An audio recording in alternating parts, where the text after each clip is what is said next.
Álvaro García Linera. Es una especie única. Resume en su figura compromiso militante, gestión y trabajo teórico. Nació en Cochabamba, Bolivia, el 19 de octubre de 1962. Repasar su historia es conocer la historia de la formación de una generación intelectual y activista de nuestro continente. En 1980 viajó a México a estudiar matemáticas en la UNAM, mientras estudiaba sociología de modo autodidacta. Cuando volvió a Bolivia en 1985, participó activamente de la experiencia indigenista de los Ayllus Rojos y del Ejército Guerrillero Tupac Katari, EGTK. Hasta que en 1992 los servicios secretos del Estado lo capturaron y estuvo 5 años preso en la cárcel de Chonchocoro. Fue liberado en 1997 sin haber recibido una sentencia judicial en su contra. Como Antonio Gramsci escribe en la prisión su principal obra, Forma valor, forma comunidad, obra publicada mientras permanecía detenido. Ya fuera de prisión forma el colectivo Comuna, un grupo de investigación teórica y política. Más tarde es designado profesor en la carrera de Sociología de la Universidad Mayor de San Andrés, UMSA. Participa del ciclo de luchas que comienza en Bolivia a principios de siglo, cuyos picos son la Guerra del Agua en Cochabamba y luego la Guerra del Gas. En 2005, Evo Morales lo invitó a formar parte como candidato a vicepresidente en la fórmula presidencial del MAS, cargo que ejerció entre 2016 y 2019, hasta ser desalojado por un violento golpe de Estado. Álvaro García Linera. Gracias, Álvaro, primero para prestarte a este diálogo. Muchas gracias. Gracias, Daniel. Gracias, Diego. Un gusto estar con ustedes. Bien, por espacio de 1 hora y pico vamos a estar conversando sobre temas contemporáneos. Voy a arrancar yo, Álvaro, preguntándote una pregunta amplia. ¿Cómo estás caracterizando esta época?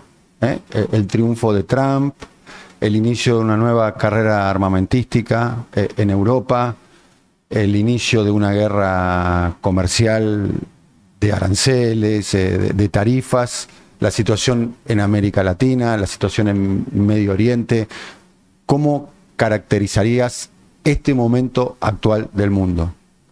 Como el momento de transición de una fase de acumulación y de legitimación a otra fase. La hipótesis que yo manejo es que el mundo desde hace 200, 300 años se mueve por fases, por ciclos, de organización de la economía y de organización de las tolerancias morales de los gobernados hacia los gobernantes.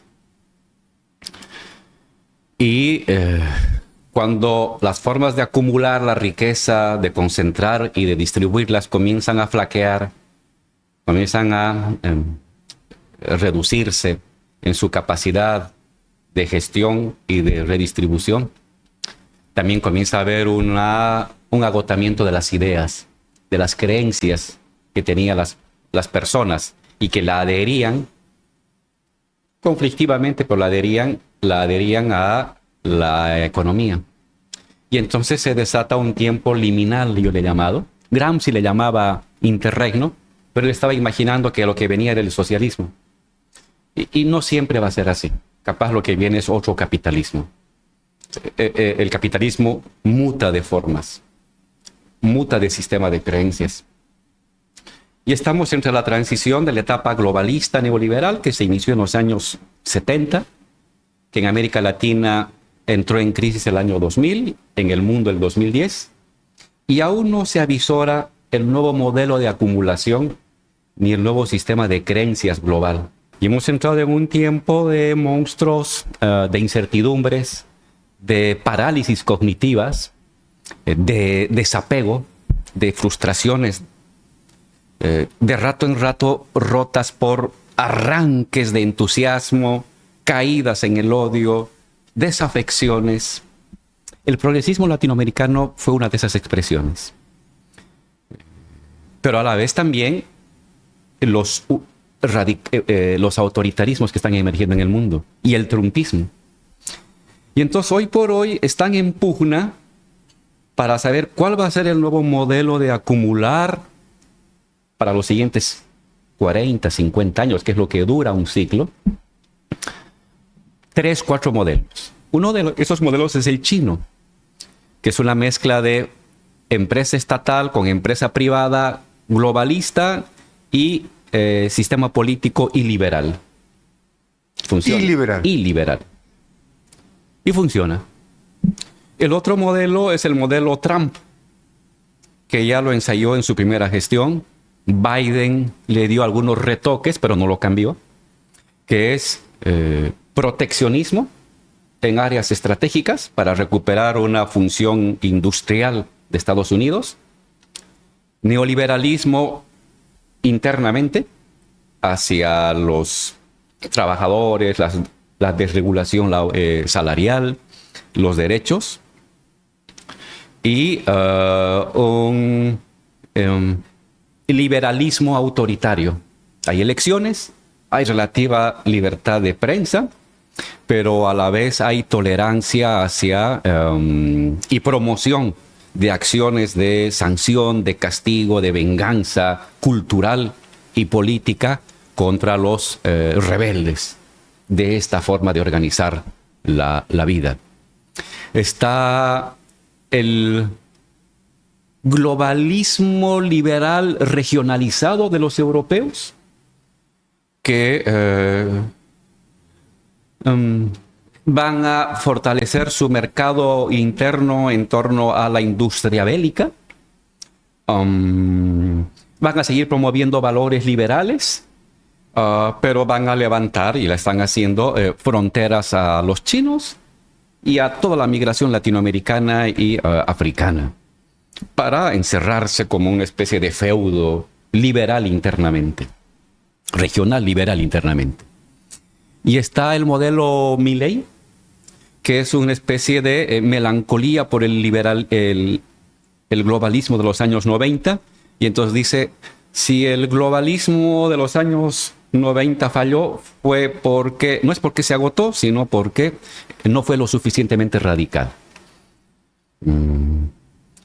Entonces tú ves, y capaz van a surgir en los siguientes años otros modelos que van a pugnar para ver cuál de ellos se consolida como nuevo régimen de acumulación. Y ese es un tema que tiene que resolverse tanto en el ámbito de la economía, productividad, expansión económica, que ninguno está pudiendo hacerlo de manera sistemática y expansiva, y se tiene que resolver también mediante la estabilización de los ánimos sociales, la contención regulada de los ánimos sociales. Entonces, yo creo que todavía una década más vamos a vivir estas idas y venidas, estas pugnas, estas victorias, derrotas, idas y venidas, en un caos global brutal, hasta que algún momento una de estos modelos, o un mixto, o una composición de modelos de economía y de legitimación, se consolide para los siguientes 50, 60 años, porque el mundo no puede vivir en la incertidumbre permanente. Eso es muy agotador, es muy desgastante. La gente algún rato va a pegarse de manera duradera a algún sistema de creencias y de organización de la economía que le devuelva la imaginación de una estabilidad de largo aliento. Y América Latina, en esos dispositivos, en esos 4 modelos que describís, el chino, la Europa liberal, Milei, me asombra que a Milei lo pongas como un modelo en sí mismo, y el cuarto modelo que no lo recuerdo cuál fue. El de los europeos. El de los europeos. América Latina, ¿cómo entra? América Latina fue la primera región, lanzó un modelo alternativo del neoliberalismo. En el 2000. A partir del 2000. Con variantes. La propuesta fue, mantengo vínculos globales, pero comienzo a preocuparme del mercado interno mediante mecanismos de redistribución. Y funcionó un tiempo, pero no logró expandirse, no logró irradiarse. Quizás la falla de este primer intento del progresismo fue que no acompañó a los mecanismos redistributivos en el mercado interno, producción. Es decir, heredó la producción neoliberal y la redistribuyó de mejor manera. pero no aumentó los mecanismos productivos. A ver si entiendo, ¿le faltó la parte china de tu razonamiento? Sí. Le faltó la parte de un industrialismo local mirando al mercado interno y un industrialismo mirándolo al mercado externo, ¿no? Porque había buenos precios y le permitió redistribuir riqueza y ayudar a que la gente mejorara su consumo y ascendiera socialmente. Pero cuando los precios comenzaron a bajar, esta propuesta redistributiva comenzó a fallar, porque no tenía un motor productivo que le dé sostenibilidad en el tiempo, independientemente de la fluctuación de precios. Y eso comienza a manifestarse desde el 2012, 13 en América Latina, y hoy por hoy estamos trancados ahí, ¿no? Estamos trancados ahí. Y habrá que ver si el progresismo en los siguientes 5 o 10 años es capaz de proponer algo mejorado, un progresismo 2.0 recargado, que no solamente redistribuya riqueza, sino que también produzca nueva riqueza capaz de darle sostenibilidad a la redistribución independientemente de la fluctuación de los mercados. A ver, más allá, vos decís entonces que los progresismos de América Latina se agotaron por la baja de precio de las materias primas, el gas, el petróleo, el mineral de hierro, los cereales, podríamos decir. Y las causas políticas, más allá de que esa baja de materia prima quizás generó un escenario político novedoso. No es que eso, no se agotaron por eso. No. En verdad, eso manifestó los límites. El límite del progresismo fue políticas redistributivas sin nuevas políticas industriosas. Y se manifestó, esa debilidad se manifestó cuando los precios caen. Pero la culpa no es de los precios. La culpa es previa. La debilidad es previa. Te lanzaste a redistribuir, excelente, de eso se trata, de ayudar a la gente, pero no te animaste, no nos animamos con la suficiente fuerza de crear una nueva base productiva industriosa que haga que la distribución de la riqueza tenga mayor capacidad de flotación a los mercados y a la variación de precios. Y entonces su capacidad redistributiva comenzó a mostrarse limitada. Ya no podías redistribuir más ni mejorar la redistribución. Porque cuando tú comienzas a redistribuir la riqueza, tienes que ir aumentando. Te ayudo a que tengas agua potable y luz. Básico. Pero después de eso, pides la escuela. Y después de la escuela, pides algún tipo de crédito para que puedas hacer tu empresita. Y comer 4 veces por día. Y poder comprar carne cada fin de semana. Es normal. No pienses que el pueblo tiene que ser asceta. El pueblo también tiene voluntad de ciertos consumos básicos, generales. Y entonces el progresismo ahí comenzó a resentir. Hizo su labor muy bien al inicio de esa pobreza que nos habían dejado los neoliberales. Ayudó a sacar a 70 millones de latinoamericanos de la pobreza. 70 millones. Álvaro, vos dirías que entonces, si te entendí bien, porque Daniel te preguntó, faltó un poco de China. Yo ahora me lo traduzco en términos hiperargentinos. Te pregunto, ¿faltó un poco de peronismo entonces? Del primer peronismo de sustitución de importaciones, de un modelo industrial capaz de ir sustituyendo de a poco las cosas que se importaban de afuera. ¿Es algo así? ¿Te estás imaginando como un peronismo 2.0 a la altura de los consumos del siglo XXI? Faltó un peronismo adecuado al siglo XXI. Uh-huh. El peronismo de los años del siglo XX apuntaba hacia un tipo de industrialismo de gran escala con una base social sindicalizada. Ese era el destino, que todavía algunos peronistas actuales siguen soñando. Claro. Lo que pasa es que ha cambiado la sociedad. Uh-huh. Tú tienes que el 50% de los argentinos viven en la informalidad. Viven en la economía popular. Sí.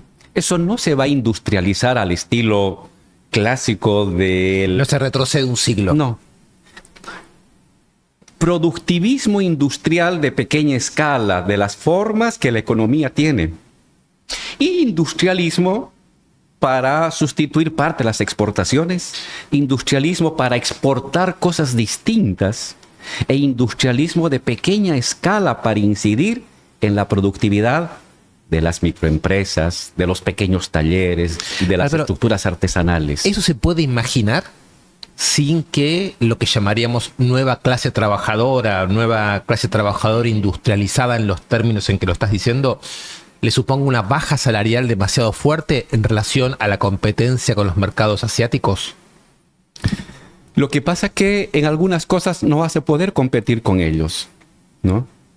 Pero en otras, la economía popular tiene una serie de circuitos muy potentes que les permite sobrevivir. O sea, es ¿no? una producción mercado internista en buena Mercado interno, pero también produce para el mercado externo y donde puedas sustituye importaciones. Por ejemplo, estás produciendo litio. Argentina produce litio más que después de Chile. Excelente. Qué bien. Pero Argentina tiene industria automotriz. ¿Por qué no fabrican cátodos?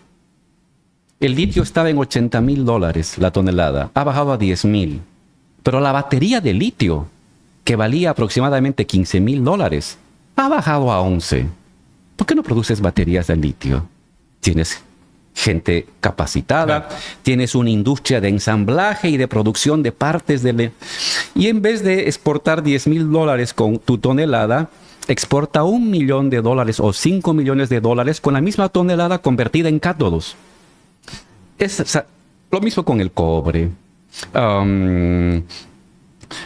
Entonces, es decir, es haber diversificado la oferta productiva para la exportación, para el mercado interno y para la actividad de pequeña escala del mercado interno.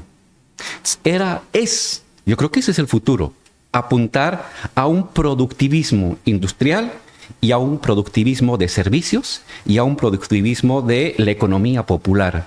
De tal manera que tienes una base muy ancha de actividad productiva y de crecimiento de la productividad social en su conjunto. Y esa es la mejor sostenibilidad de políticas redistributivas. Solo que diríamos, para abarcar un poquito América Latina y después volvemos a los 4 esquemas que propusiste. 5 más el progresista, ¿no? Ahora ponemos como quinto el progresista. Quedándonos en este progresista, el problema que estaríamos identificando es que para que este tipo de productividad se generalice en la sociedad, lo que estaría faltando es una figura subjetiva capaz de ponerla en juego, porque el ultraindividualismo que hace colapsar cualquier figura de lo colectivo, que bajo la forma de Milei arrasa la sociedad, se vuelve medio imposible imaginarlo, ¿no? Por más que uno tenga lógicamente una comprensión del modelo productivo que decís, ¿habría ahí un bloqueo más de tipo político? Yo creo que hay un bloqueo cognitivo. Uh-huh. ¿Qué es político? Yo creo que buena parte del progresismo tiene como una especie de huelga de idea y de proyecto. Desteñido utilizamos. Desteñido, sí. Utilizás una categoría, después quería que profundices, progresismo desteñido. Cumplió su labor muy bien a inicios del siglo XXI. El que, en el caso de Bolivia, haya 30% de los bolivianos que ya no sean pobres, ¿sabe lo que eso significa para una familia con 5 hijos? Que esa mamá y ese papá pueden dormir sin llorar porque su hijo come 3 veces. Es una revolución. Uh-huh. No es poca cosa. Bien, se cumplió esa labor. Pero luego esas reformas se agotan. No porque fracasan, sino porque cumplen su misión. Por su propio éxito. Por su propio éxito llegan a un límite. Y tú ya no entiendes tu propio resultado. Es población que ahora tiene otras expectativas. Antes se contentaba con 1 kilo de arroz. Hoy no. Hoy quiere empleo, educación, reconocimiento, crédito. Tú ya no le sabes hablar. Le sigues entregando un quintal de arroz, Álvaro, ya no funciona. Vos a esa la definiste como la clase media de origen popular. Sí. Es una nueva clase que hemos creado. El progresismo ha creado una clase de consumo medio de origen popular. O sea, tiene patrones de consumo de la clase media. De origen popular, es trabajadora en la informalidad, es proletaria en la informalidad, no vive de su profesión liberal, pero tiene otro tipo de consumos. Y esas personas tienen ahora otras expectativas que tú no las entiendes. Primer problema. Y creo que en el caso argentino hay un segundo problema, que no es el boliviano. Que en el caso argentino todavía el progresismo sigue anclado en el modelo Perón años 40. Sindicato, industria, sindicato. Esa es la Argentina que está en su radar. Pero la Argentina Real. informal, Subterránea. plebeya, popular, del 50% de los argentinos, de las villas, de los barrios, de las zonas marginales, que viven, ojo, que no son solamente sujetos para ser prebendalizados con un apoyo social, son sujetos que reclaman ser tomados en cuenta como hombres y mujeres productivos, dignamente productivos. A ellos no se les habla. Se piensa que van a ir desapareciendo con Exacto. esta forma del siglo XX de industrialismo. Y eso no va a pasar así. Entender que este 50% argentino va a seguir existiendo el siguiente siglo. ¿Cómo se mejora? ¿Cómo se reconoce y se los toma en cuenta no como objeto de prebenda, sino como sujeto productivo Ahí hay un tema, Álvaro. a ese 50% Hay un argentino? tema al interior de lo que estás planteando que me parece interesante ver si podemos reflexionarlo. Es delicado, pero me parece que es interesante. No es, creo, solamente un imaginario industrialista del siglo XX que dice algún día todo esto será estatalizado, Claro. todo esto será industrializado en el sentido del trabajo formal anterior, todo será el trabajo digno que supimos conseguir con Perón. Es eso, pero sumado a eso, durante el kirchnerismo se sumaron otro conjunto de interpelaciones sociales que van ligadas a derechos humanos, derechos culturales, de género, y que también le hablan a una parte de la sociedad como si hubiera un saber previo, moralmente superior, que de alguna manera el resto debería o aceptar o sentirse en falta al respecto. Esto que hoy se llama woke, y da lugar a una imagen del progresismo que durante el gobierno de Alberto Fernández quizás fue un componente muy fuerte, respecto del cual se hace un balance tan reaccionario, se lo rechaza de una manera tan brutal, que a través de ese rechazo pasa todo un balance cognitivo, como decías hace un rato, ¿no? Que se compatibiliza muy bien con un tipo de individualismo harto de los discursos de lo colectivo, hartos de los discursos de tipo institucionales que están intentando promover una figura no individualista. Es un colapso subjetivo político notable, ¿no? Que no se explica solo por la dimensión del viejo peronismo, sino también de capas del nuevo progresismo, digámoslo así. ¿Cómo lo ves? Yo creo que este movimiento de avance de derechos culturales y sociales es un gran avance. Pero si ese avance, que quizás no abarca la totalidad de la sociedad, sino a segmentos más particulares, más proclives a ese tipo de preocupaciones, si ese avance no viene acompañado de unas políticas económicas de sustentabilidad y de crecimiento, que es lo que ha pasado acá, al final quedan sin soporte y emergen como si fueran problema. Cuando la cosa iba bien, no era un problema. En los años 1910, yo no veía malestar en torno a ese tema, ni en lo popular, porque había crecimiento, había redistribución. ¿Cuándo se convierte en un objeto de crítica?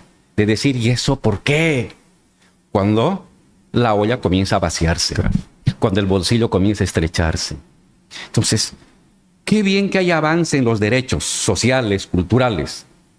Pero si solamente te preocupas en eso y dejas de lado los avances en derechos económicos, va a haber una gran masa de gente que se va a dar la vuelta contra esos derechos sociales, acusándolos de ser los culpables, cuando ese no es la culpabilidad.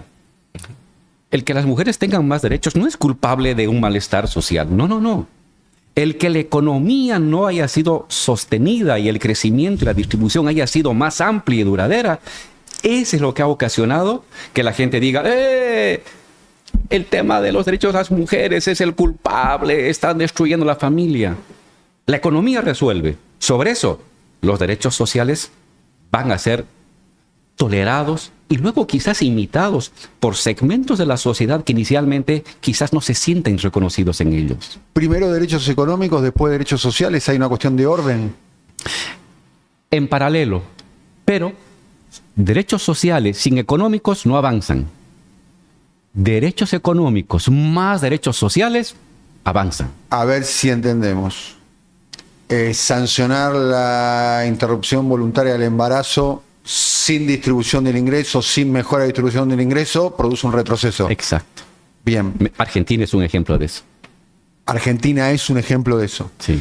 En la Argentina, vos venís habitualmente, Álvaro, y estás muy presente, y me quiero subir al razonamiento de Diego, la palabra progresista está en cuestionamiento. Casi que es un término de carácter peyorativo. Si yo te digo a vos progresista, o digo a él progresista, o me dicen a mí Ya es un insulto. Casi una descalificación. No Sí. llega al insulto. Por ahora. Capaz que en un tiempo llega al insulto. Pero por ahora. ¿Qué pasó, digamos? Que se degradó un término, que era un término además que sintetizaba toda una idea, no en Argentina, en América Latina. Y que Decir supo ser prestigioso. claramente. Además te definía claramente ser progresista. ¿Cuánto tiene que ver con lo que estábamos conversando recién, de los derechos económicos, los derechos... Porque la gente se siente defraudada. Bien. Y la manera de expresar ese sentimiento de frustración es descalificar lo que simbolizaba, lo que sintetiza esa defraudación individual y colectiva. Lo que pasa es que la izquierda en el mundo, el progresismo en el mundo, tiene una distinta manera de crecimiento que las derechas. Las derechas pueden avanzar, fracasar, pero no se crea, no es muy fácil que sean objeto de una estigmatización, porque cuentan con otros poderes. Aparte del Parlamento o del gobierno, cuentan con poderes empresariales, cuentan con medios de comunicación y con un sentido común de muchas décadas que hace que, bueno, se equivocaron, ¿qué vamos a hacer? La izquierda no. El progresismo no. Por lo general el progresismo y la izquierda es marginal. En momentos de crisis tiene la oportunidad de aparecer. Y si tiene la virtud de liderazgo, de discurso, de propuestas, puede llegar al gobierno. Pero está condenado a avanzar. El progresismo no puede quedarse quieto. Quedarse quieto es su derrota. Para el progresismo el camino de estabilización es ir un paso más allá. Y las derrotas... Eso es un paso más allá. De las segundas olas del progresismo, vamos a poner el nombre propio, digamos, Alberto Fernández, o las dificultades que está teniendo Lula también en el gobierno de Brasil, ¿tienen que ver con esto? ¿Que no están avanzando? Sí. El progresismo, para ser estable, tiene que irse radicalizándose cada vez más. O sea, la naturaleza de los gobiernos progresistas es radicalizarse. Sí. No es que tienen la opción de ser moderados No o pueden radicales. ser moderados. La moderación es su destrucción, porque para moderados, pues, la derecha. Para moderados, la derecha lo hace mejor, lo hicieron antes. La derecha clásica. Y la gente no quiere eso. Entonces, por eso opta en crisis. O un progresismo que se radicaliza más, manteniendo a la base mayoritaria con la bandera de la esperanza, siempre de la esperanza, no de la frustración. Y si eso no funciona, lo que tienes es un contraoleaje que lleva a la gente no al centro, la lleva a la extrema derecha. En cierta manera, el crecimiento de la extrema derecha es la confirmación de un fracaso de la izquierda y del progresismo. Qué terrible que sea así. No debería ser tan injusta la historia, pero es así. En tiempos de crisis, la victoria de las derechas extremas es la constatación de que como izquierda o como progresista fracasaste.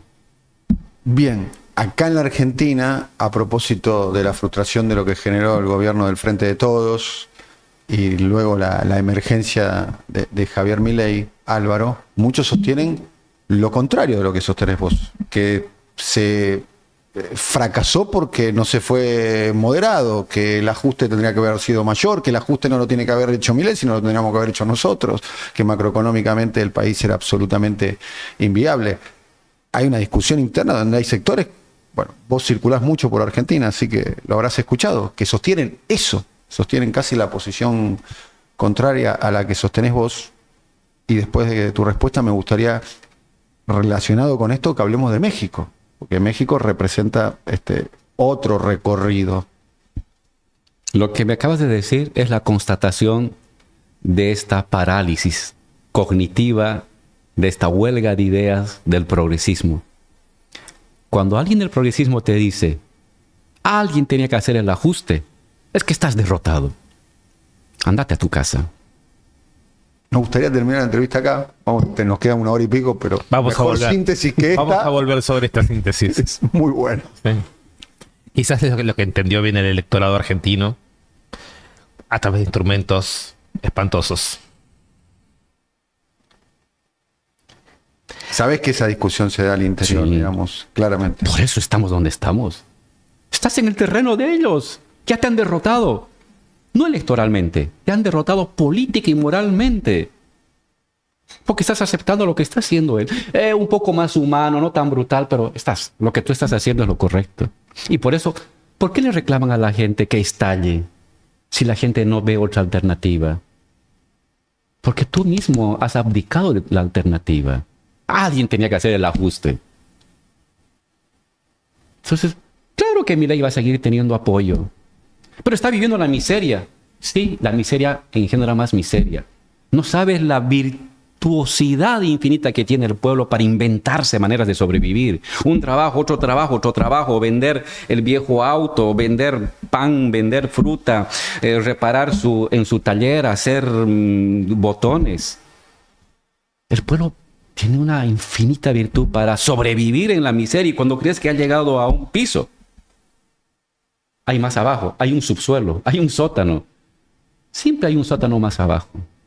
Cuando la gente dice, he llegado a mi piso, cuando cree que si invierte tiempo marchando, protestando o reuniendo, puede eslabonar hacia aquel destino. Pero si no hay destino, lo que miro es hacia abajo.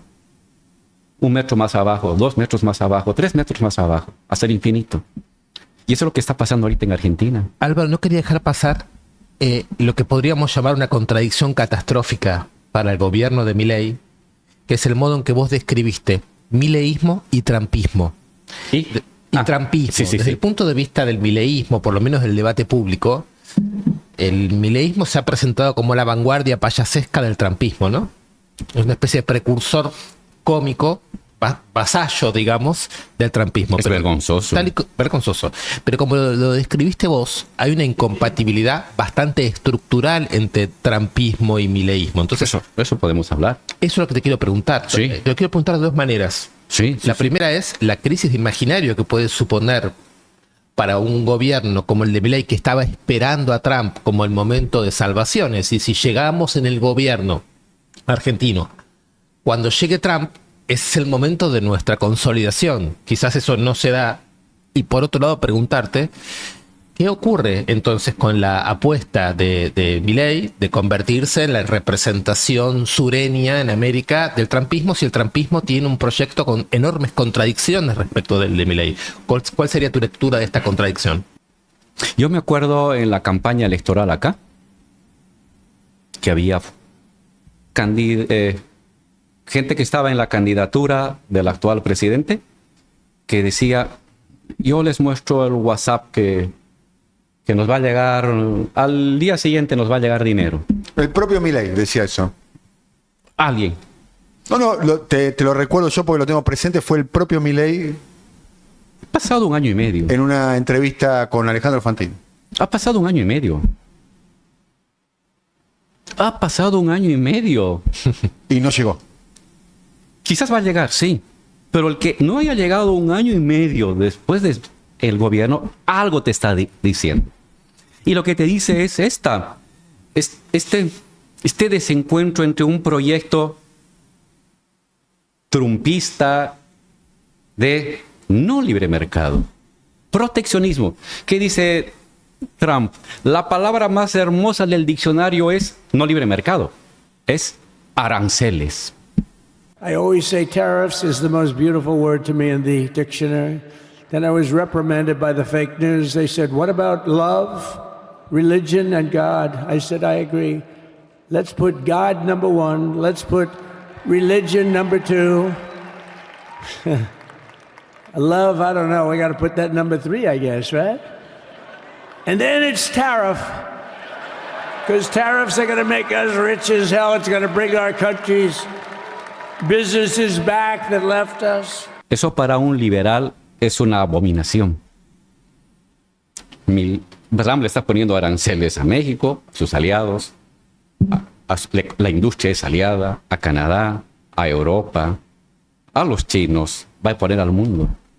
Porque tiene otra lógica ya de la economía. Él no se anda con la farsa del libre mercado.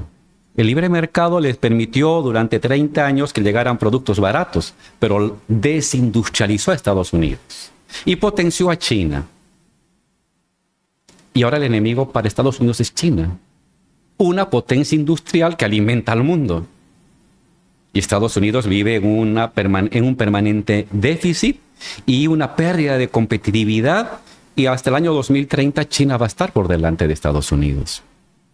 Si no se dan cuenta, no se puede ser poderoso solo con las finanzas. Se es poderoso con industria, con cultura, con finanzas y con lo militar. ¿Qué le queda ahorita a Estados Unidos? Lo militar y las finanzas. Está perdiendo la cultura y está perdiendo en la industria. Quiere recuperar. Pero claro, eso va contra... Ese es el mundo real. Pero aquí están optando por un regreso al Parque Jurásico. Y el Parque Jurásico es libre comercio. Nadie habla ya de libre comercio en el mundo. Los chinos sí. Los comunistas chinos hablan de libre comercio. Claro, porque ellos quieren mandar sus productos a todo el mundo. Ahorita el abanderado del libre comercio es China y Argentina, curiosamente. Y los abanderados del proteccionismo es Occidente. Lo que llamamos Occidente. Se Europa, protege la baja Estados productividad, Unidos. digamos. El que protege es el que va a la defensiva. Entonces ellos están a contracorriente. Eso explica estos cortocircuitos. Si estuvieran hablando el mismo lenguaje entre Milei y Occidente, entre Milei y Estados Unidos, a la semana siguiente de que entrara el presidente Milei hubieran llegado 20,000 millones de dólares. No han llegado a la semana siguiente. Hay ahí un problema, ¿no? Y claro, fíjate cuál es el debate de la élite norteamericana. Cómo protegen su industria del software, su industria de inteligencia artificial, su industria de paneles solares, su industria armamentística. Cómo subvencionan a Boeing, cómo subvencionan a la industria vinculada a la fabricación de aviones de guerra. La subvencionan, le dan dinero. ¿Cuál es el debate aquí? Cero subvenciones a la industria. Son lenguajes contradictorios. La sintonía que hay del gobierno argentino con el gobierno de Trump es el conservadurismo ideológico, cultural y el autoritarismo. No es la economía. Que es el punto común entre todas las derechas. Exacto. Orbán, Meloni, Trump, Bolsonaro, Milei, ese es el punto en común, porque después divergen en muchas cosas. Y Sobre fundamentalmente, Ucrania, sobre política pero lo económica. central difieren sobre la economía. Los europeos están apostando a un proteccionismo continental. Acaban de decidir que van a levantar la restricción del endeudamiento, que aquí sería una herejía. Alemania, la gran Alemania, acaba de levantar la restricción que tenía ¿Pero para qué? constitucionalmente. ¿Pero para qué? Para producir armas.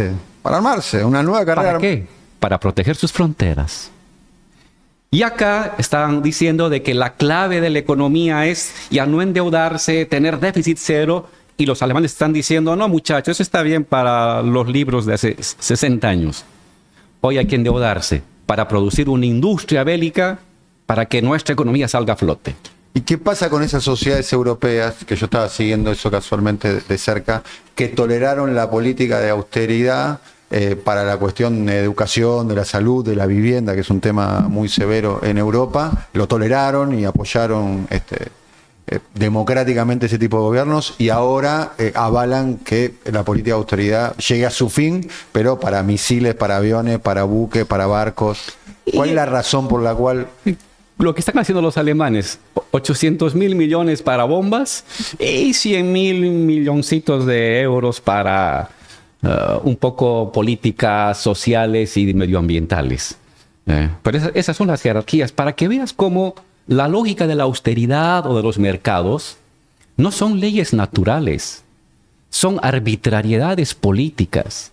Y el que hace 10 años te decía, si tú subes el déficit fiscal por encima del 3%, tu economía va a desaparecer del planeta, es anatural, antinatural. Hoy te dicen, no, nos vamos a endeudar sin límite, ha dicho el presidente electo de Alemania, con tal de fortalecer su industria bélica. Estamos hablando que Europa decidió destinar el 2% del PBI de los países integrantes a la industria bélica. Ya ha rebasado el 2%. El objetivo es el 5% de su Producto Interno Bruto. O sea, estamos hablando de el inicio o el reinicio de una nueva carrera armamentística. Definitivamente. Y ese objetivo geopolítico está por encima del mercado. Ese objetivo político está por encima de la austeridad fiscal. Díganle eso a los gobernantes de acá. Perdón. Mientras aquí se están jugando como... No solo a los gobernantes, volviendo al capítulo anterior, también a sectores que no gobiernan la Argentina, que sostienen que el déficit fiscal es el gran problema que tiene este país. Lo usan como sonajera para distraer niños. La gente que es seria y que sabe, le dice así a la austeridad fiscal, con tal de fortalecerse regionalmente y de potenciar su industria bélica. Álvaro, sigo tu razonamiento en este sentido, tanto en Estados Unidos como en China, como en Europa. Sacamos al mileísmo por lo que tiene de caricatural.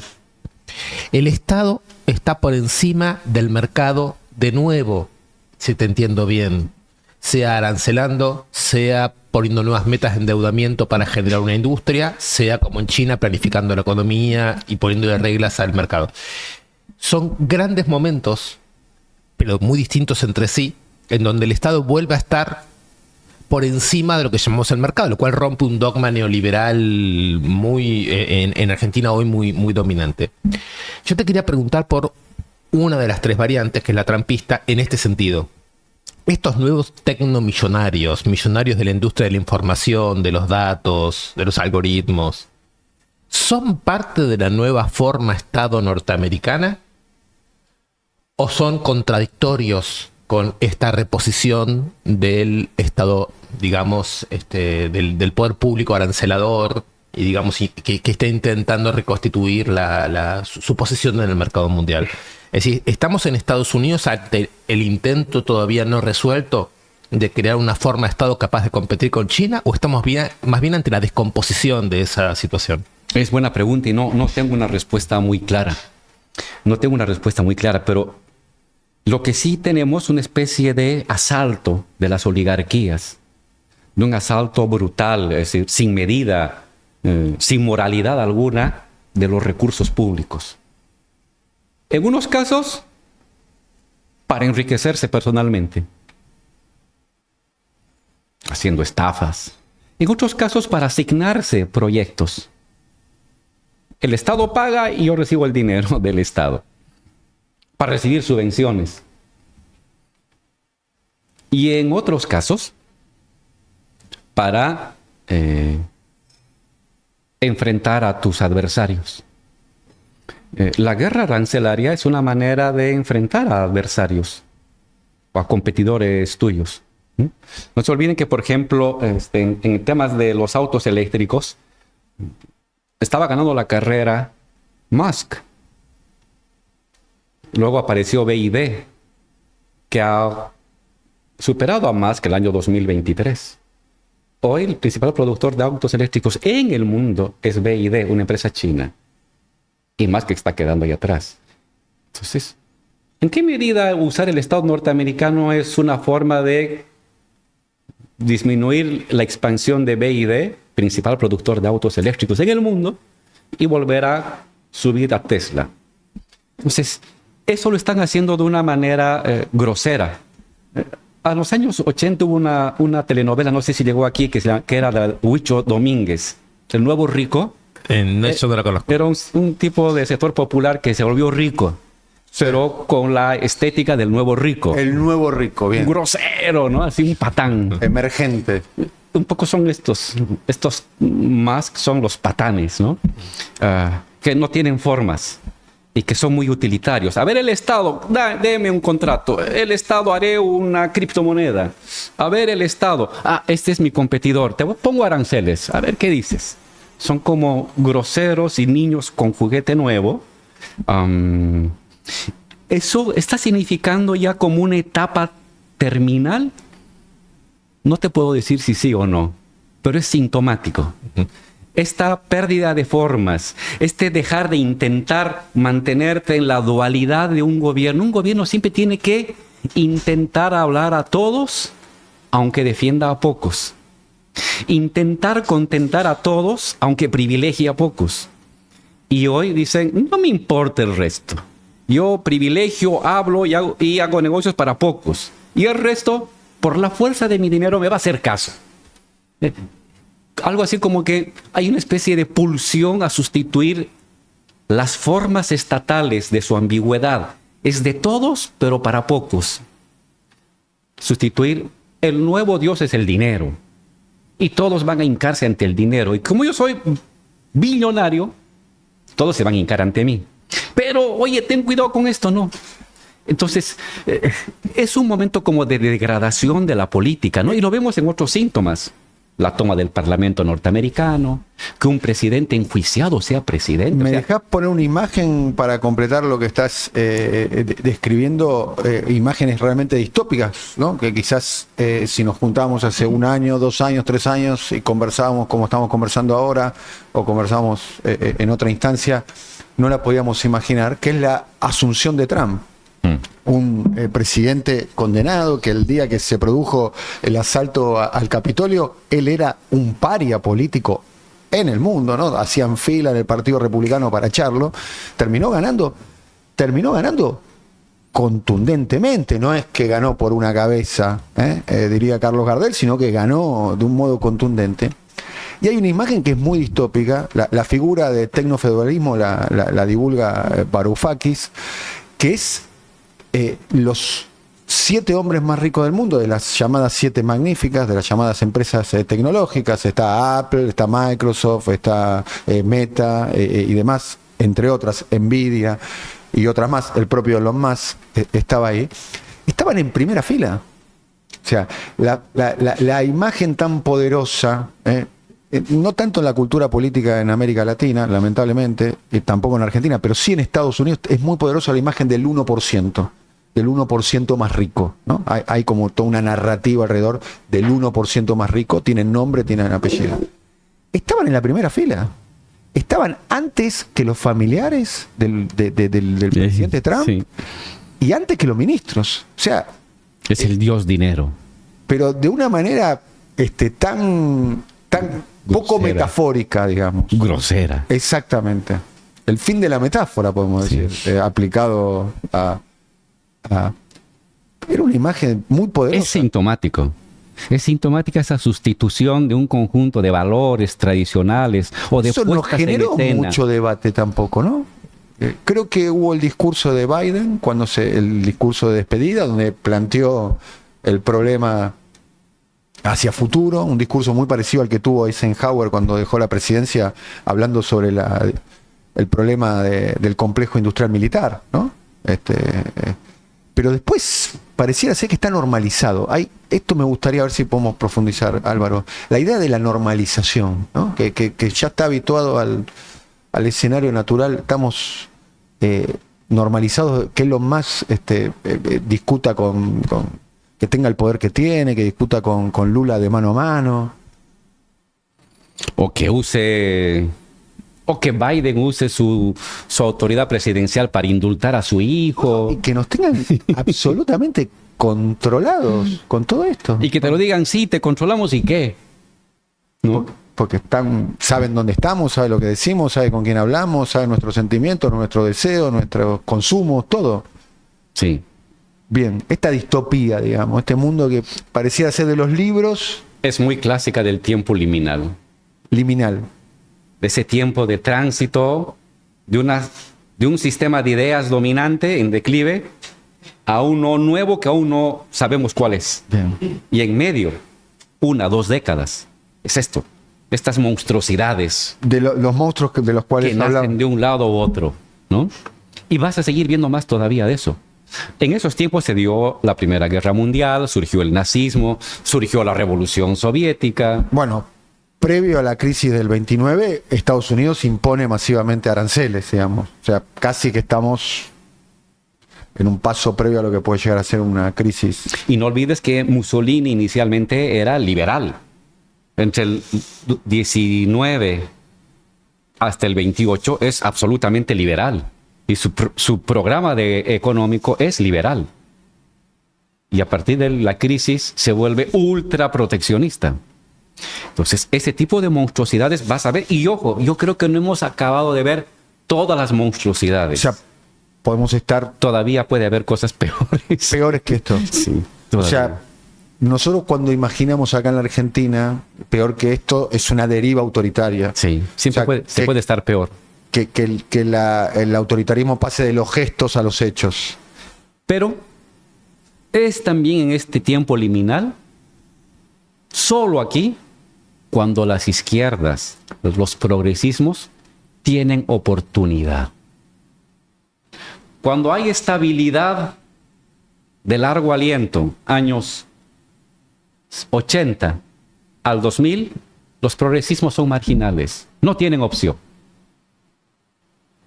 Cuando hay este tiempo liminal, tienen opción. Y así como hay monstruos de la derecha, autoritarismos, protofascismos, vulgaridades aristocráticas, oligárquicas, derrumbe de los valores y surgen este tipo de monstruosidades políticas, también en ese escenario pueden surgir solo ahí los progresismos. La cosa es si vas a tener una fuerza progresista o de izquierda lo suficientemente audaz y valiente para salir a la batalla. Álvaro, quisiera hacer una distinción que quizás sea útil y quizás no, entre progresismo e izquierda, que lo estamos usando como si fueran sinónimos, quizás en algunos momentos lo sean. Por un momento me gustaría hacer una distinción en torno al siguiente punto. Quizás el progresismo no se plantea en ninguna hipótesis la posibilidad, dentro de un horizonte monstruoso, de revoluciones. Quizás la izquierda no se puede desentender nunca de esa palabra. Entonces, acá va un poco mi pregunta. Puede ser, como dice el historiador Enzo Traverso, que las revoluciones del siglo XX ya no sean tan inspiradoras para las fases que estamos viviendo en el siglo XXI. No sé si vos pensás esto o no, creo que vos no pensarías así, creo que vos sí encontrarías inspiraciones en las revoluciones del siglo XX, pero más allá de que me gustaría también conocer eso, la pregunta que te quería hacer es la siguiente: ¿es imaginable un tipo de revolución del siglo XXI? Es decir, no meramente una gestión progresista más o menos audaz de la política, sino una radicalidad de tipo monstruosa que sea capaz de enfrentar al mundo de las derechas con una noción de audacia auténticamente radical. Lo que pasa es que el debate sobre si las revoluciones inspiran o no es un debate meramente de académicos. Ninguna revolución se hace inspirándose en otra. La revolución se hace por hechos materiales. Claro. Cuando la gente sencilla de la calle, la vendedora de pastillas, de frutas, el estudiante desocupado, el joven villero que tiene 8 oficios al día, se harta y encuentra en la agregación solidaria un sentimiento de dignidad y de protagonismo en la sociedad. No se hace preguntando si la comuna, los soviets. Eso está bien para los que somos un poco... tenemos el tiempo para andar en esas divagaciones. Y está bien, hay que dar ese debate. Pero se nota que está desencadenado de la realidad. Las revoluciones se producen por otro tipo de causas. Y hemos visto ya revoluciones. No de la magnitud del 1917, pero hemos tenido levantamientos. A su modo, el 2001 aquí fue un tipo de revolución. Fue un tipo de revolución que le puso fin a una época neoliberal y permitió el avance progresista. No se extendió, no se convirtió en un tema de control absoluto, de popular, asambleístico, de todas. Sí, no se dio así, pero se dio. Si nos movemos con el modelo comuna de París o modelo soviet de Rusia, claro, no fue igual. Pero ninguna revolución es igual a la otra. porque cada pueblo es distinto. Pero fue claro que era un momento de explosión, de hartazgo con lo antiguo y mirada esperanzadora por algo nuevo. Y a ellos siendo como tomados en cuenta como sujetos de derecho. Y en Bolivia también. Bolivia el 2001, el 2003 vivió con más estallidos. Bolivia tuvo 3, 4 2001. Entonces eso permitió unas transformaciones más profundas. Que un indio gobernara después de 500 años fue un cataclismo, ¿no? Entonces uno también puede rastrear cosas así en África, o quizás puede rastrear ese tipo de levantamientos en algún país del este. En la primavera árabe. Hemos vivido revoluciones, no tan épicas ni relatadas de una manera tan brillante como lo pudieron hacer el siglo XIX o XX, pero son revoluciones. Y vamos a ver ello. Entonces, no es fácil, porque es el 0,01% del tiempo, en el tiempo histórico de un pueblo, que puede darse una revolución. Pero entonces Y lo que el vos estás restante diciendo, tiempo, si yo te no. escucho bien, hay 4 modelos reaccionarios en el mundo, o ordenancista o interior a la acumulación capitalista, y una vigencia indeterminada de la noción de revolución para nuestra teoría política del siglo XXI. Sí, sí. Y eso, una revolución no es un algoritmo, no es algo que yo pueda programar. No es un modelo. Las revoluciones estallan y quizás no estallen 100 años, quizás estalle en 1 año. Lo que haces tú es intentarte preparar. Pero ojo, solamente puede haber revoluciones, gobiernos de izquierda, gobiernos progresistas, gobiernos reformistas radicales, cuando el viejo sistema de valores comienza a fenecer y cuando no hay nada nuevo que sustituya. Ahí puede haber progresismos, revoluciones, contrarrevoluciones, autoritarismos. Este es el momento del laboratorio del mundo. Luego se define una fórmula y esa fórmula dura 40, 50 años. El progresismo hizo un intento. Falló. Le dieron una segunda oportunidad. Vuelve. Hace cosas. Se cae. ¿Significa que ya no tiene más opción? No. Aún no se ha cerrado el tiempo liminal. Hoy ha regresado con fuerza a la derecha. Sí. ¿Se acabó el tiempo para el progresismo? No. ¿De qué ha de depender? De la capacidad de entender dónde está. De capacidad de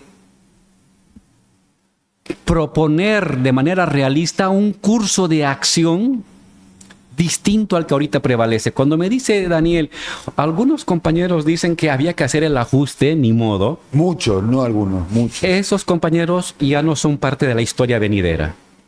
Son las personas que tienen que ir a echar su llanto melancólico de lo que fue el pasado. Con esas personas no has de tener futuro. Los que tienen futuro son los que dicen, hay otra salida. Pugnan por ella. Te voy a decir lo que se está discutiendo acá en la Argentina. Vos estás muy informado sobre Argentina. Acá se está discutiendo hacer un frente antifascista, anti-Milei.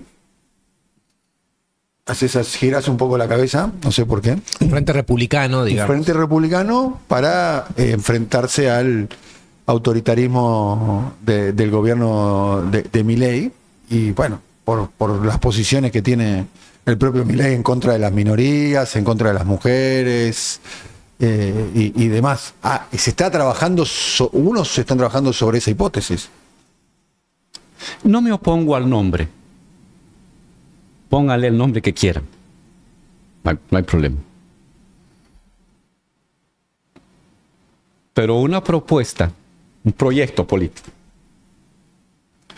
que no le diga a la gente, no a Álvaro, a la gente, hay otra manera de resolver la inflación que no sea colocando precios parisinos en precios parisinos en un país donde tienen salarios de Haití, que me digan,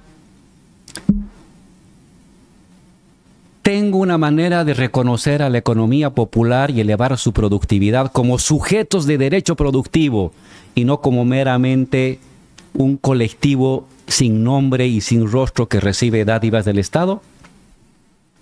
Cuando me digan, tengo cómo impulsar propuestas industriosas para el mercado interno y para el mercado externo, distintas a la de esta economía dual. Estamos regresando al siglo XIX, de enclave, en tiempos de la colonia. Potosí es un ejemplo de economía de enclave. La tecnología alemana de primera y inglesa estaba en Potosí para extraer la plata, materia prima. Y alrededor un mar de comunidades del siglo XII, agrarias. Premodernidad, ultramodernidad. ¿A quién están haciendo algo así? ¿Quién produce gas, petróleo, minerales y sector agrícola ultramoderno vinculado al mercado externo? El resto, economía de servicios abandonada en la precariedad y la informalidad. El modelo Perú. ¿no? Modelo Potosí, si tú quieres. Sí, Potosí, Bueno, Potosí en la historia, del ¿no? virreinato del Perú, si tú quieres. Bien.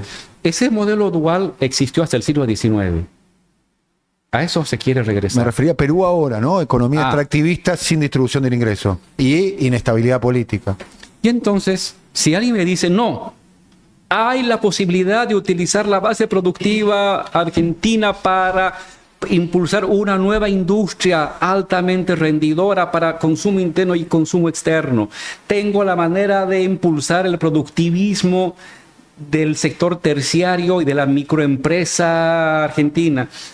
Yo te digo, y tengo la manera de resolver la inflación, y tengo la manera de achicar la diferencia entre costos y salarios, y tengo la manera de una convivencia bimonetaria que haga que el dólar no sea el gran patrón que dirige aquí la angustia del gobierno. Ese es un proyecto. Ponle el nombre que quieras, republicano, antifascista, demócrata, lo que quieras. Pero mientras no se hable de esto, cualquier otra alianza... Estás dando una de las claves, Álvaro. El programa. Vos acabas de describir un programa político. Salir de la huelga de ideas. Porque si no sales de la huelga de ideas, la gente no te va a creer. A la gente no le importa mucho las alianzas entre amigotes para distribuirse cargos. Háblale del bolsillo, de su vida cotidiana. Entiende su problema cotidiano. Milei hizo eso.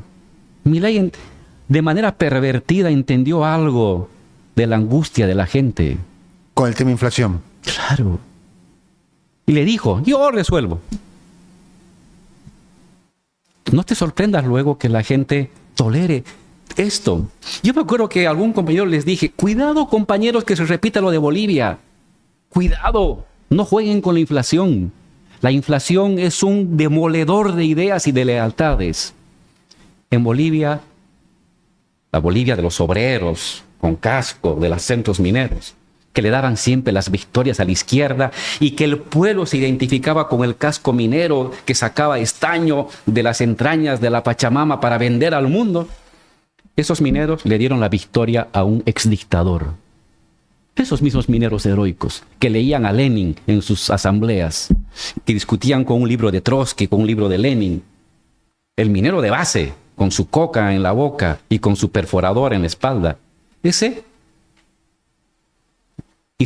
La inflación hizo que ese minero le diera el voto al ex dictador Banzer que los había bombardeado 5 años atrás en sus minas. ¿Por qué? Porque ese señor les decía, yo sé cómo acabar la inflación. Y la izquierda pasaba media hora con fórmulas extrañas para decirles cómo iba a resolver ese problema.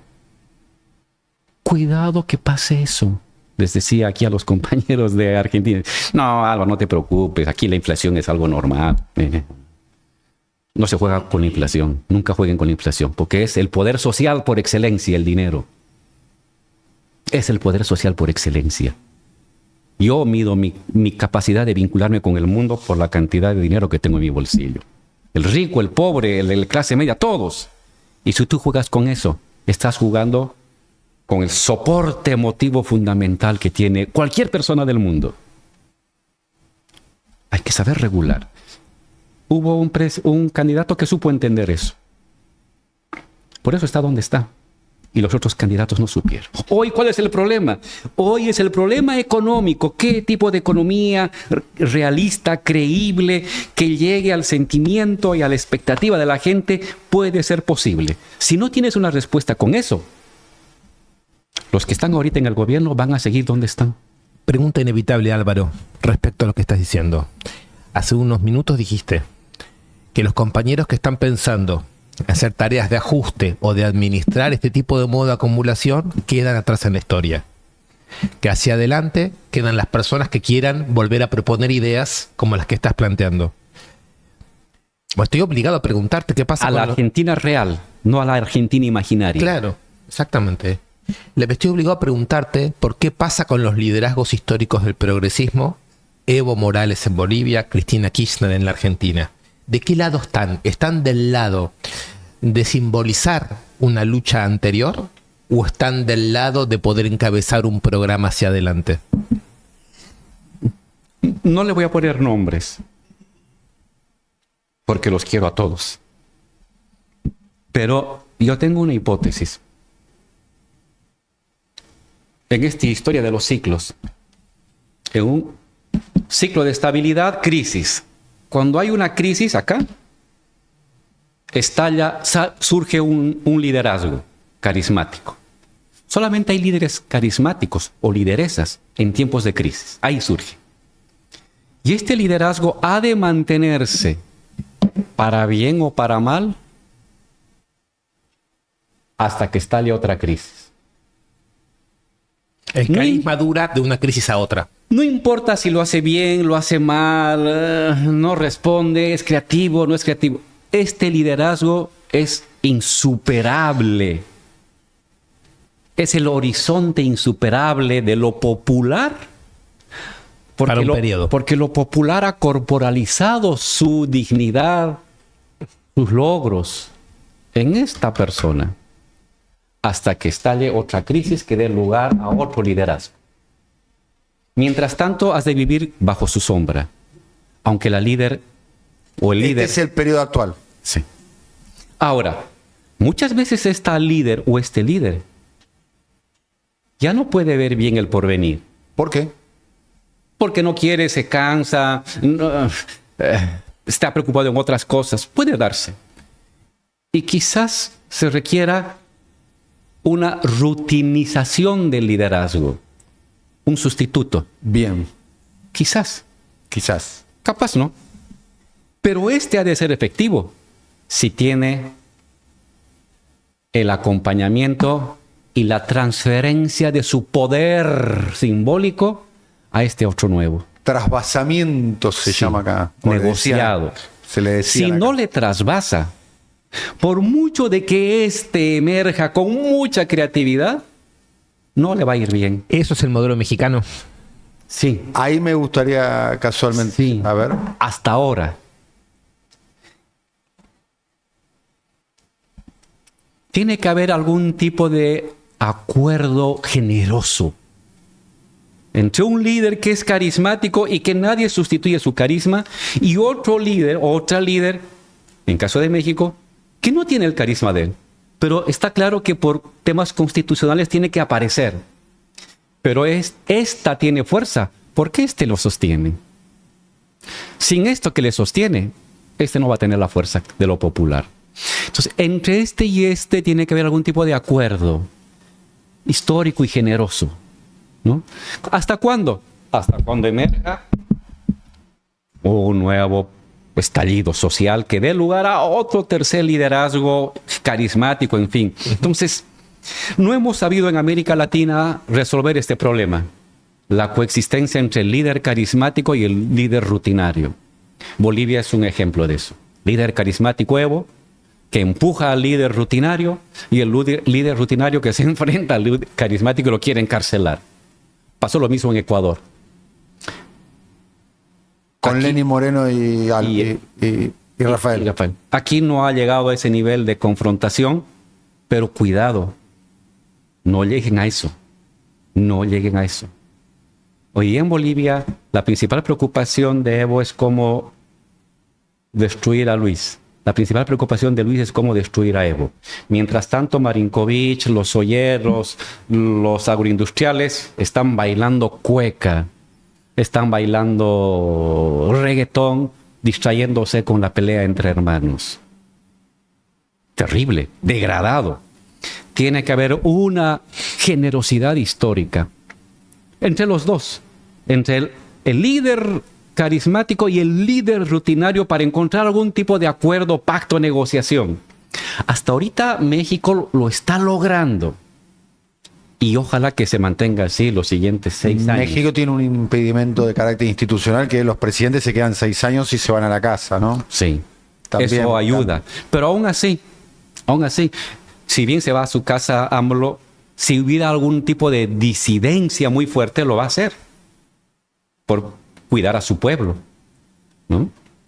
Lo que está haciendo Evo, cuando Evo ha comenzado a ver que había cosas que este líder no estaba tomando en cuenta, Lucho Arce. comienza a enfrentarse y Lucho Arce no cede. Mira dónde hemos llegado. ¿Cuánto hay de político, cuánto hay de personal y cuánto hay de algo, una palabra que me gustaría que profundicemos? Porque vos hablas del primer ciclo de los gobiernos progresistas y dijiste que se agotó. Las reformas del primer ciclo, Sí, como que llegaron al límite de su capacidad instalada, sus reformas. sus reformas. Y no estamos teniendo la capacidad de proponer un segundo ciclo de reformas. Bueno, el segundo ciclo progresista, hay que decir, la Argentina derivó en un gobierno de ultraderecha, que es el gobierno de Alberto Fernández, y después está teniendo dificultades. El Lula en Brasil está teniendo serias dificultades, en el amplio sentido de la palabra, frente a la opinión pública, con su base electoral, con la economía, con la inflación. La inflación en alimentos en Brasil duplicó el índice de inflación, que se mantiene bajo, pero la de alimentos la duplicó. ¿A qué se debe este agotamiento de los ciclos progresistas, del primero, del segundo? Y vuelvo al tema que trataste recién y que introdujo Diego y que te había preguntado anterior. Me gustaría que le dediquemos unos minutos a hablar de México, porque México se está transformando en el faro de América Latina, ¿no? Claramente, ¿no? Por la experiencia de AMLO, porque ganó por 30 puntos, Claudia, porque ganó por 30 puntos frente al resto de todos los partidos tradicionales de México, incluido el PRI, el PRD, el PAN, y porque Claudia está ante un momento tan difícil como le tocó asumir bajo la guerra comercial con su principal socio, que es Estados Unidos, y sin embargo está surfeando el tsunami de alguna manera, y lo está haciendo inclusive con mucho apoyo externo y mucho apoyo interno. O sea, bueno, muchas preguntas en mis palabras. Sobre lo primero, el conjunto de reformas económicas y redistributivas del progresismo se han agotado por haberse cumplido. O sea, los bonos, la UH, Funcionaron el Bolsa Familia. y se agotaron. Ya no son suficientes. Bien. Y no estamos teniendo la audacia, la virtud, la capacidad de producir y de proponer un segundo conjunto de reformas. Reformas de segunda generación que nos permitan retomar la iniciativa histórica de cara al pueblo para beneficiarlo y de cara a las necesidades del país hacia adelante. Ahí es nuestro problema. La ausencia de una fortaleza colectiva, cognitiva, para proponer las segundas reformas, las reformas de segunda generación del progresismo. Estamos paralizados desde hace 5 años aquí, con las primeras. Y si bien el recuerdo y la añoranza de la bonanza de hace una década todavía influye en el voto, ya no es expansivo y ya no es mayoritario. Corremos el riesgo de convertirnos en una minoría melancólica de la historia. Melancólica. ¿Cómo sales de eso? Nuevas reformas de segunda generación. ¿Vas a tener que enfrentarte con unos sectores? Sí. Pero prefiero enfrentarme con unos sectores pudientes que provocar el llanto de la inmensa mayoría de la gente, ¿no? ¿Es posible? Es posible. Yo hice una declaración aquí en la Argentina que ha tenido mucha repercusión en Bolivia, que decía, oye, ¿cómo arreglarse el tema del dólar? Y no es regresando a medidas bolcheviques. Es un problema simple. En Bolivia están faltando dólares. ¿Por qué ahora faltan y antes no? Porque antes el Estado producía el 50% de los dólares de Bolivia. Producíamos el 50% de las exportaciones. Entonces el Estado podía regular su precio. Nosotros fijábamos y lo congelamos. Y podíamos mantener ese precio porque teníamos el 50% de las exportaciones. Eso ha ido cayendo después de años. ¿Quién tiene ahora la mayor capacidad de producir dólares en Bolivia? Los privados. El Estado ha caído al 25% y los privados ahora producen el 75%. Te falta dólares porque tienes que comprar gasolina, tienes que comprar diésel, tienes que comprar herramientas, tienes que comprar insumos. ¿Qué hace el privado que exporta? Exporta soya y deja su dinero en las Bahamas. ¿Qué hace el minero? Exporta minerales privado y lo deja en Londres. Lo ideal, lo estructural es que el Estado vuelva a producir el 50% de los dólares. Ahí no va a faltar. Pero para eso necesitas un tránsito de 3-4 años. Lo vas a hacer produciendo con una empresa del oro, lo vas a hacer mejorando la producción de gas con nuevos campos, lo vas a hacer produciendo litio y cátodos de litio. Pero necesitas 3-4 años. Mientras tanto, ¿qué haces? Agarras los dólares que los empresarios exportan o resulta de sus exportaciones y que lo dejan afuera, les obligas a que lo entreguen. No es bolchevismo, lo han hecho ustedes acá. Lo han hecho ustedes Que acá. liquiden los dólares en el país. Obligatoriamente. Durante 2-3 años la obligatoriedad de que sus dólares los liquiden en el Estado, en el Banco Central, y tú les pagas. Un escándalo. Porque claro, la respuesta ahorita a esa crisis económica de la derecha es, hay que achicar el Estado. Pero a los funcionarios se les paga en bolivianos, no en dólares. Hay que acabar con los bonos. Pero si estás entregando bonos en bolivianos, no en dólares. Es la voracidad de apropiarse de lo colectivo. No soluciona el tema de dólares. Que los privados traigan sus dólares al país. Nadie lo ha dicho. Yo lo digo, un escándalo. Han salido a criticar.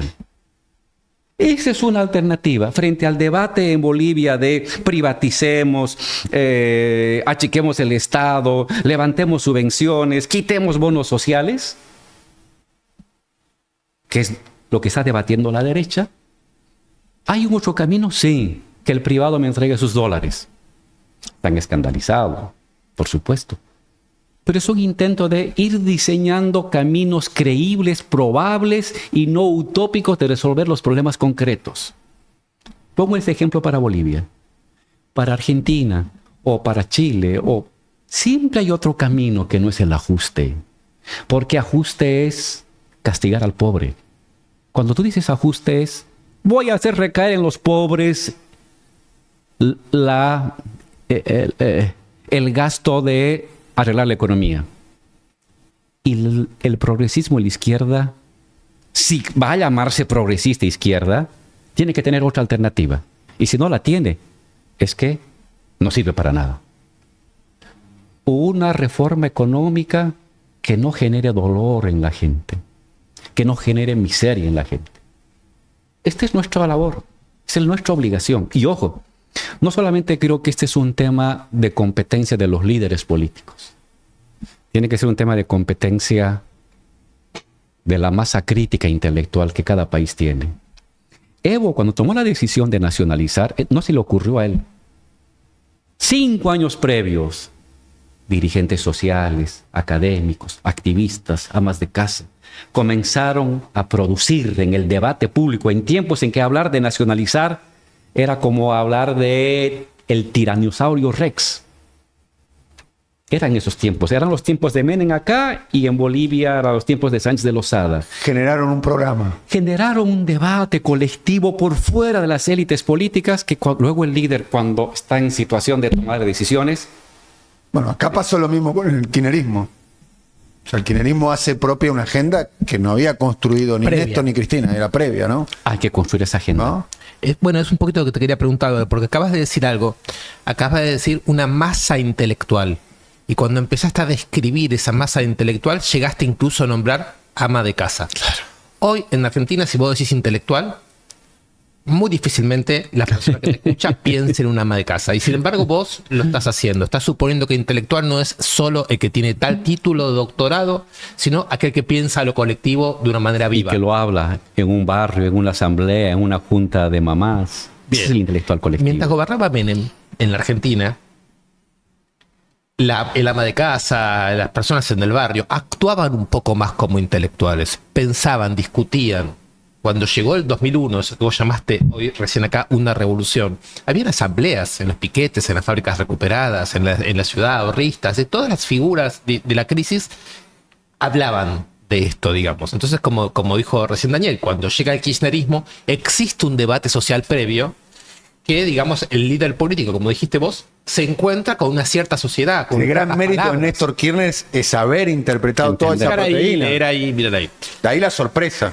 Lo que a mí me llama un poco la atención es que la segunda ola progresista en América Latina, pero quiero hablar de Argentina porque no conozco mucho cómo es en otro lugar, estuvo desprovista, digamos así, de esa intelectualidad de masas que provee recursos, estrategias, lenguajes. Tampoco impulsó nada más que algo bastante conservador. Y luego es como si la energía intelectual de la sociedad hubiera aceptado el pacto ruin que le hizo la ultraderecha. Y un lenguaje nuevo se empezó a expandir y unas imágenes muy grotescas se empezaron a expandir. No noto en este momento que ni desde arriba ni desde abajo, por lo menos en la Argentina, haya una renovación de esta figura de lo intelectual de masa. ¿Qué percibís vos al respecto? Que es así en el mundo entero. Hay una explosión de intelectual social, es decir, personas que dialogan y debaten sobre los asuntos colectivos que involucran a todos. Eso es ser un intelectual colectivo. Eso se masifica en los tiempos de los grandes estallidos. Pero eso no dura mucho. Luego decae. Es normal. Y la gente se repliega en lo corporativo, en lo individual. Dentro del progresismo incluido. Y no son porque el progresismo los pasiviza. Que la gente regresa a lo suyo. Solo en las explosiones colectivas todos se vuelven especialistas de todo. Por eso es una revolución. No hay revoluciones permanentes. Las revoluciones se agotan, se acaban y la gente regresa. Consigue, instituye una serie de conquistas y luego se repliega a lo suyo. Por muchos años, quizás por décadas.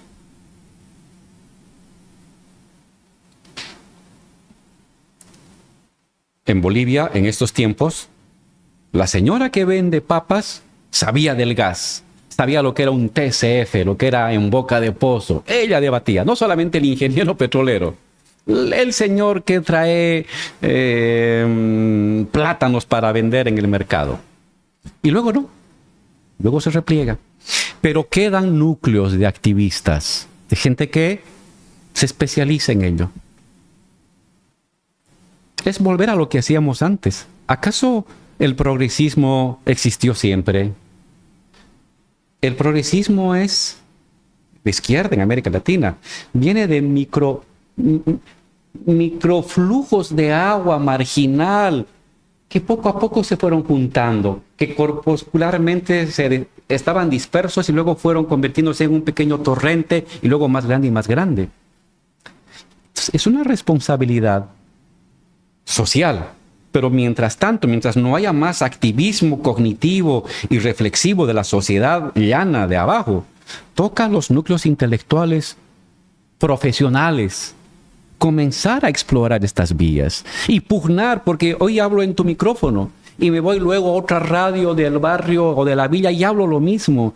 Y luego escribo en un panfleto, un textito, y luego hago un meme con mi misma idea. Esa voluntad de universalismo es la que hemos perdido. Del intelectual que puede. No le pido eso yo al productor de papas por hoy, algún rato lo hará. Pero le pido al intelectual que tiene tiempo para hacer eso. Desesperadamente tiene que pugnar por convertir su idea marginal en universal, ir poco a poco rodeando a los líderes políticos, empujando a los líderes políticos a que visualicen. Y acabas de decir una palabra, dijiste desesperadamente. Sí. Normalmente se supone, quizás de una manera que hay que cuestionar, que lo desesperante es la situación de hambre popular, mientras que el intelectual profesional, que como dijiste vos tiene tiempo, no está desesperado. Yo te pregunto lo siguiente, ¿no es una visión muy errada la que acabo de hacer? En el sentido de que si el llamado intelectual o el político o el militante pierde su conexión con la desesperación, ¿tampoco puede conectar con la desesperación popular? Sí. Pero no creo que eso sea inevitable. Creo que siempre va a haber algún núcleo de intelectuales que vivan la desesperación de su pensamiento, la urgencia de su pensamiento. Que no necesariamente la desesperación de la gente, es la desesperación de un nuevo curso de la sociedad, ¿no? Como lo hacía el viejo militante de los años 70, el militante marginal de la izquierda de los años 90 que sobrevivió en pleno auge del globalismo menemista o del globalismo gonista de Bolivia. Siempre hubo esos núcleos pequeños. Y es gracias a ellos, a lo que hicieron perseverantemente, que luego cuando la gente comienza a involucrarse, bebieron de esas aguas, recogieron sus reflexiones, captaron sus impulsos. Y eso se pudo generalizar. Siempre somos criaturas de lo que se hace antes. Vale decir en tus palabras, Álvaro, lo que estamos hablando acá, que antes el progresismo, la izquierda, eran sectores marginales de la política argentina, de la política de América Latina. Y hay una cuestión acá que está subyacente, que no está mencionada, que no lo dijimos, pero es como que el agua moja, ¿no? Que es que las alternativas progresistas, con sus matices, con su posibilismo, con sus discusiones internas, es una opción mayoritaria en los países. En la Argentina, una opción progresista es, como mínimo, la primera minoría. Como mínimo. En Brasil es la primera minoría. En Colombia logró el primer gobierno en 200 años de historia y es la primera minoría, o es la segunda fuerza política. En Bolivia, ni hablar, no te voy a contar a vos. En Chile, con sus matices, insisto. El progresismo, si uno despliega el mundo, ¿no? En América Latina es la única región del mundo donde, como dice nuestro amigo en común, Alfredo Serrano Mancilla, está en disputa, digamos, porque muchas veces se habla de que vamos para acá, la ola a la derecha y demás, pero es el único lugar del mundo donde hay una disputa real y hay una opción alternativa. Sí. Y qué bien que sea eso. Pero si no disputamos y no batallamos, nos vamos a... más agua, así decimos, el vaso medio lleno. El vaso medio lleno de toda esta conversación es eso. Nos vamos a convertir en marginales. En un testimonio. Si no pugnamos, nos vamos a convertir en marginales. Me agrego algo. Volver a ser marginales. Sí. Porque venimos de la marginalidad. Bien. En Bolivia, aquí... Pugnamos es pelear, es ¿Sí? pelearse con alguien. Claro. Y pugnar es más bien aprovechar que hoy tenemos una cierta base que ya no es mayoritaria, pero que es una base popular, como responsabilidad frente a ella.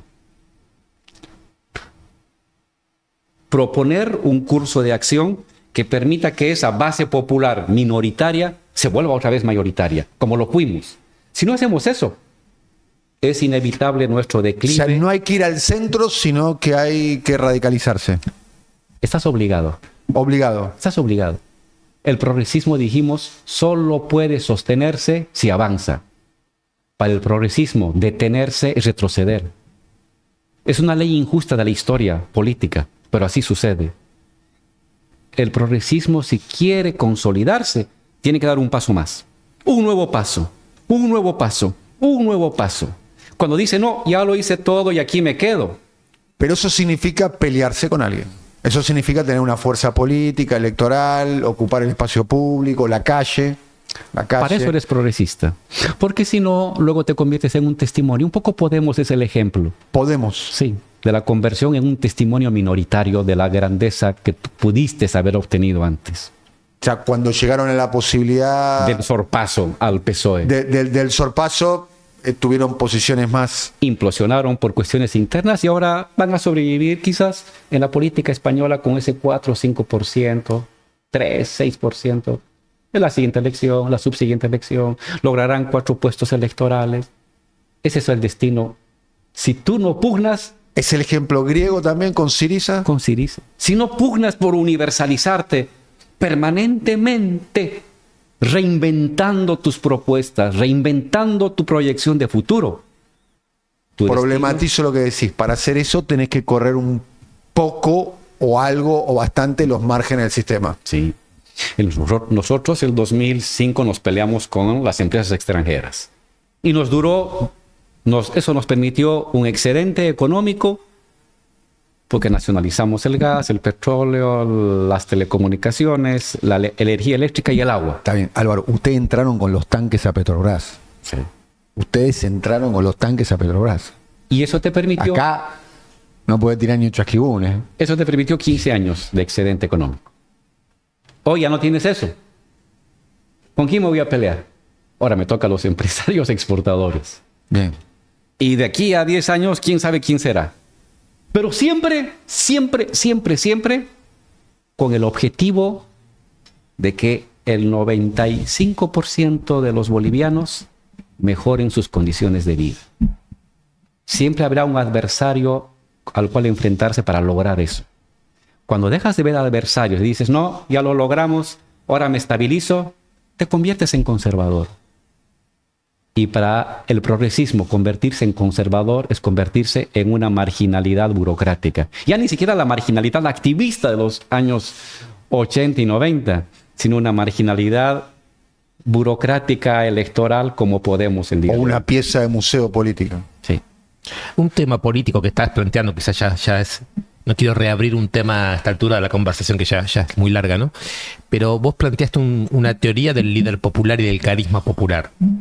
Entre una crisis profunda y otra crisis profunda, el imaginario popular se encarna en alguien que haga las cosas más bien o más mal, más nos guste o más no nos guste, por un periodo no es objeto de cuestionamiento, no se lo puede revisar, no se lo puede cambiar, ¿no? Lamentablemente. Esto es una manera de entender el peronismo de una manera bastante clara, por lo menos el liderazgo de Perón, y quizás se le puede aplicar también a la familia Kirchner, a Néstor y a Cristina Kirchner. La pregunta que yo te hago es esta, Álvaro, es ¿qué pasa en un periodo en donde no hay ideas, no hay programa, no se ve claramente cuál es el tipo de confrontación que se puede dar, y el líder, digamos así, no es un factor dinámico en relación a esas tareas? Ahí se puede producir un tipo de parálisis muy compleja, porque obviamente no se trata de cuestionar al líder, el problema es la derecha, no el líder. El mundo popular, que todavía no se ha retrocedido ni descompuesto hacia la derecha, sigue proyectando simbólicamente sus expectativas en un líder que por alguna razón no plantea las tareas de dinamización, de enfrentamiento, programáticas, de nuevas ideas. Yo creo que es una pregunta para hacerse, porque la teoría del líder quizás en algún momento termina concentrando demasiado la atención por arriba y las tareas necesarias son más bien por abajo. ¿Cómo verías vos este tipo de problema? Yo diría muy argentino. Creo que es muy pertinente y muy general. Claro, porque no habría ese problema si tuvieras un líder históricamente generoso y siempre lúcido. Claro. Que no se le pasa nada hasta el fin de sus días. Exacto. Pero no pasa eso, porque el líder es como nosotros, es también un ser humano, Sí. ¿no? Se cansa, se aburre, se fija en unas cosas, no en otras, en fin. Ahí la responsabilidad tiene que caer en la sociedad, en los pequeños núcleos activos de la sociedad que se esfuerzan por el futuro, por no caer en la debacle.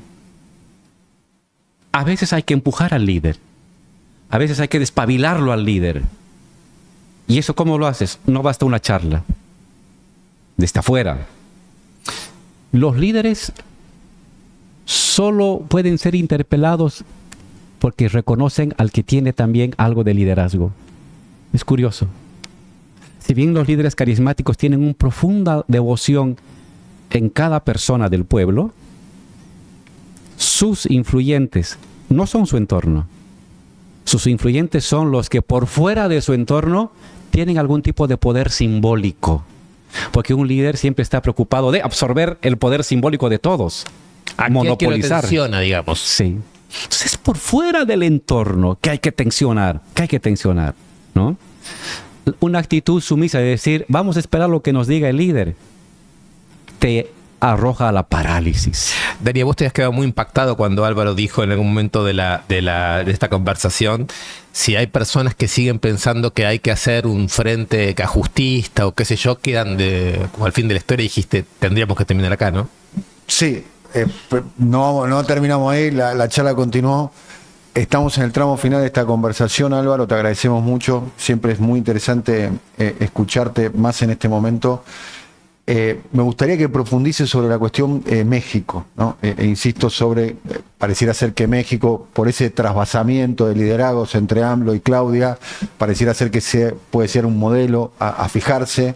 Básicamente, además, es un modelo que ha distribuido el ingreso de una manera muy profunda, brutal, ha casi duplicado el salario mínimo, se ha producido un boom de consumo de las clases populares. ¿Qué estás observando en México? ¿En el liderazgo de AMLO? ¿En el gobierno de Claudia? ¿Qué ves ahí? Tengo mucho aprecio a lo que está pasando en México y con Claudia. Fuimos compañeros de la facultad.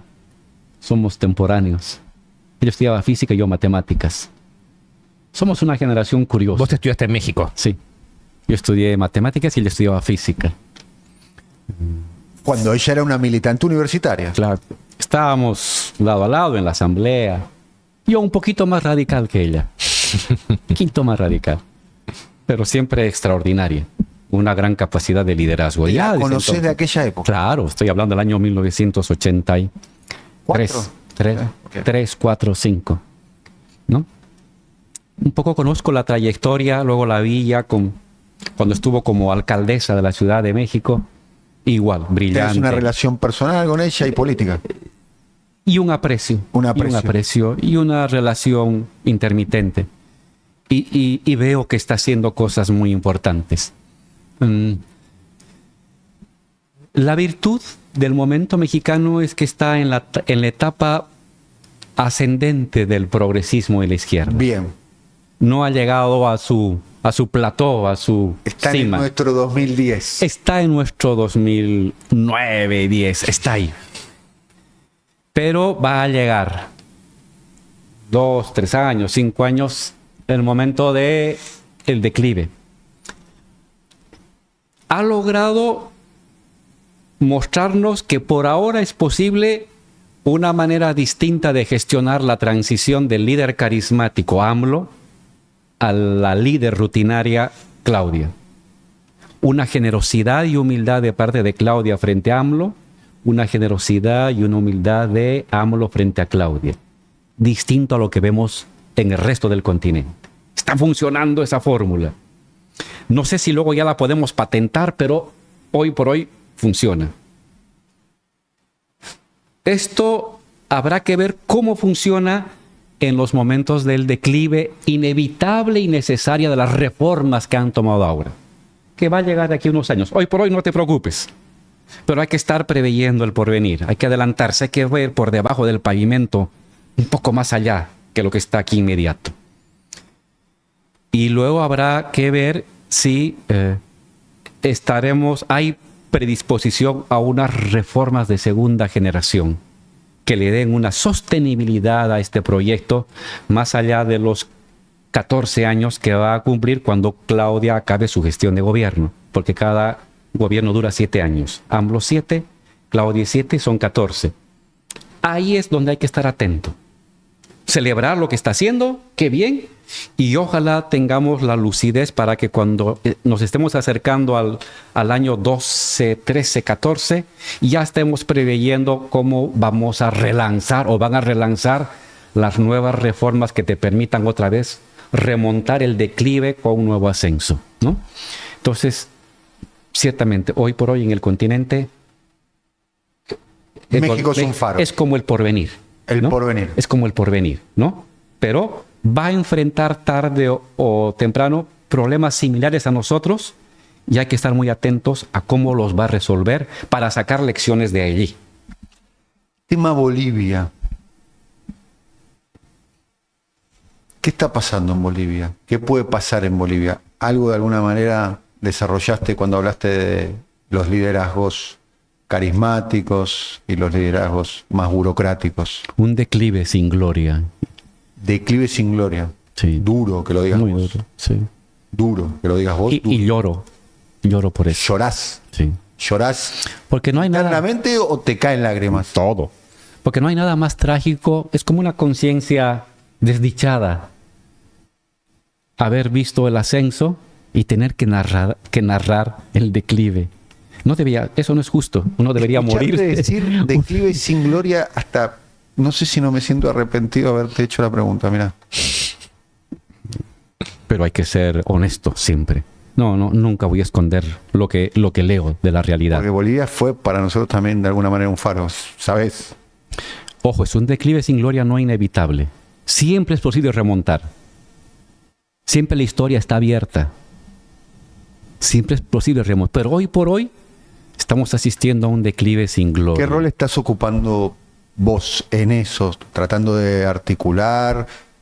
En un tiempo intenté hacer ver a los dos líderes, cuando comenzaron las primeras chispas, 2020, 2021, que si eso continuaba, nos iba a conducir a la derrota. Y, La elección es este año, ¿no? sí, en agosto. Y estaban en lo suyo, persistieron. Hoy estás en una etapa en que los compañeros de un bando no lo bloquean en el Parlamento para que la gestión económica se arruine más. Y los otros le responden persiguiéndolos para meterlos a la cárcel. Tú tienes compañeros dirigentes en la cárcel, luchadores sociales, líderes campesinos en la cárcel, por haber hecho una marcha. En el gobierno de Lucho. En el gobierno de Lucho.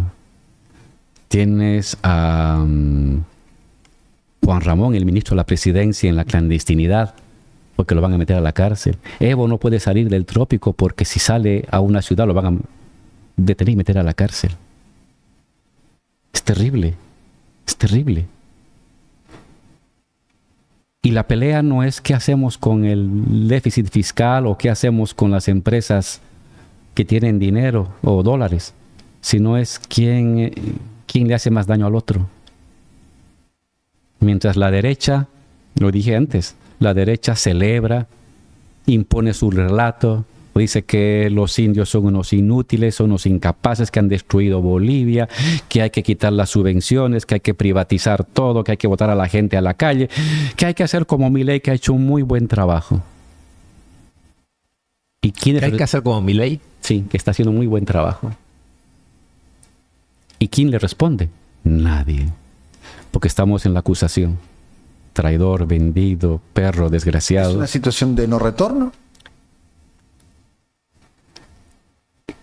En términos de enemistad, yo creo que eso no tiene retorno. En términos de proceso político, siempre hay una posibilidad. Siempre hay una posibilidad, ¿no? La posibilidad de que Evo sea habilitado como candidato, por ejemplo, pudiera reagrupar lo popular, porque Evo sigue siendo el líder carismático, cosa que Luis no lo es, nunca lo fue, creyó que lo era y al final se dio cuenta de que no lo es. ¿Vos hablás con ellos? No. Con ninguno de los dos. Con ninguno de los dos. Está interrumpido el diálogo. Me aburren los dos. Te aburren. Me aburren. O sea, no hablas con ellos porque no querés hablar con Porque ellos. yo no quiero hablar con No ellos. querés. Sí. O sea, Pero lo intentaste. Pero intento desde mi lugar de una persona que ha asumido su vida la emancipación, ir proponiendo otros ejes de debate, aunque eso me provoque enemistades. El eje de debate, oigan, control del comercio exterior, nada de privatizar de empresas públicas, mantener la subvención, políticas industriosas, bajando la tasa de ganancia y subiendo los impuestos a los ricos para garantizar una renta digna a la gente más de 60 años. A ver si entiendo. ¿Vos creés que lo que organice el debate en Bolivia sea el programa? Es lo que le importa a la gente. La gente está decepcionada de ver acusaciones entre compañeros. Eso no le importa a la gente. Eso le importa al activista que está buscando cómo va a ocupar una senaturía o un viceministerio. ¿Estás al tanto, porque sé que estás muy informado de lo que pasa en Argentina, de las tensiones que hay al interior? Las tensiones llegaron entre Cristina y Axel Kicillof. No te pido una opinión sobre el tema, si la querés dar, la podés dar claramente, pero ¿qué reflexión del capítulo boliviano podés dar con respecto a esa discusión? ¿Estás pensando? Que las diferencias que hoy se manifiestan tienen el nivel de intensidad de las diferencias del 2020 bolivianas. Diferencias, pero todavía relativas cercanías. Están a tiempo. Sí. Ojalá que no deriven lo que pasó 4 años después Bolivia. Que Bolivia sea un espejo en el cual no verse. Esta vez no verse. Sino mirar a otro lado. Vean otro lado. El 2020, 2025, lo central tiene que ser lo central de la gente. Preocuparse de lo que le preocupa a la gente. A la gente le preocupa. La parte oscura de la escucha mía, de lo que estás diciendo, la parte oscura sería esta. Porque no hay ideas, los liderazgos se descomponen. Es una buena hipótesis. Y salgamos de ese hoyo que lo envilece todo, que lo pudre todo. ¿Cuál es el hoyo, el lugar, el terreno donde no hay envilecimiento? El debate sobre el programa. Que está ausente en la Argentina. Está ausente en Argentina, está ausente en Bolivia. Y entonces, cuidado. Bueno, aquí somos distintos, sí, evidentemente. Pero cuidado. Lo mismo dijimos el 20. Aquí no va a pasar como en Ecuador, en Bolivia. Aquí no hay ningún Lenin Moreno. Y mira ahora. Nos hemos convertido en una fotocopia deslucida de la pelea entre Lenin Moreno y Correa. Terrible. Aquí no se ha llegado a tanta virulencia. Siempre va a haber diferencias. Por supuesto que tiene que haber diferencias. Pero ¿cómo enfocar las convergencias en torno a un nuevo programa? No esconder nuestros límites programáticos y propositivos con peleas personalizadas. Y entonces tener generosidad histórica, no con uno, no con el líder, generosidad histórica con la gente. Porque una palabra del líder, una mala decisión del líder, arruina o mejora la vida de 30, de 40 millones de personas. En cada palabra que uno lance, en cada decisión que uno proponga, en cada acción que uno haga cotidianamente, tener en su cabeza, va a tener efecto en 40 millones. Y entonces asumir esa responsabilidad. Ser líder carismático no es solamente aprovechar del reconocimiento, sino cargar en sus espaldas la culpa del destino, bueno o malo, de 40 millones de personas. Para eso eres líder. Para eso la historia te colocó en el lugar que estás. Tienes en tus espaldas a 40 millones de personas. Si no dices nada, les afecta. Si dices algo, les afecta. Y entonces, esa es, digamos, la paradoja de un líder. Lo trágico también de un líder carismático. De por vida será recordado como las cosas más importantes de ese país. estará en los libros de historia, se harán monumentos, se contarán canciones, se hablará de historias de esa persona en los siguientes 100 años. Pero a la vez, ese es lo lindo de un líder carismático. La historia te reconoce. La gente humilde te abraza y te llora cuando te ve. Lo trágico es que haga algo o no haga algo, diga algo o no diga algo, 40 millones de personas habrán de sufrir lo que hice o no hice. Y entonces estoy obligado a, en cada respiro, saber que eso va a influir en 40 millones de personas. Estoy obligado a pensar las consecuencias de mi respiración. Ya no eres libre. Un líder carismático no es libre de hacer lo que le da la gana, ni de decir lo que le da la gana, porque 40 millones de personas habrán de sufrir las consecuencias. Está condenado. Está condenado en llevar en sus espaldas a 40 millones de personas. Tienes que actuar así. Entonces, si eso se interioriza bien, estoy seguro que puede darse un giro y no desembocar en esta tragedia que es lo que está pasando ahorita en Bolivia. La pregunta final sería la siguiente. Tuviste 5 años preso, ¿no, Álvaro? 5 años preso. Bien. De los 30 a los 35, ¿no? De los 30 a los 35, sí. El Álvaro García Linera actual, si se tomase el DeLorean de Volver al Futuro o la máquina del tiempo, y se encuentra, el actual, se encuentra cara a cara con el Álvaro, lo va a visitar a la prisión a Álvaro García Linera, de 30 a 35 años. Eso hoy no es posible, pero no sabemos si en el futuro va a ser posible. Hoy no es posible. ¿Qué le diría? ¿Cómo sería ese diálogo entre el Álvaro? Vos estuviste preso 5 años. Por guerrillero. Claro. Por haber participado de una guerrilla. Por haber Indígena. tomado las armas y llevado adelante la lucha armada. ¿Qué diálogo tendrían el actual con aquel? Che, Álvaro, sigamos adelante. Che, Álvaro, sigamos adelante. gracias. Gracias.